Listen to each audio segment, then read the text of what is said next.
បានសួរលេអោភ្នំបូកូបងឈប់ហនផែងឲ្យចិត្តជាប់កែងលឹកភ្លាំងស្មារតីអូនឈរមកទឹក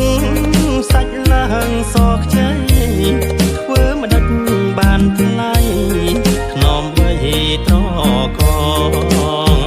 អត់សៀនដងព្រែកក៏ភ្នែកកវៃពេលជួបចរណៃអស់ក្តីសៅ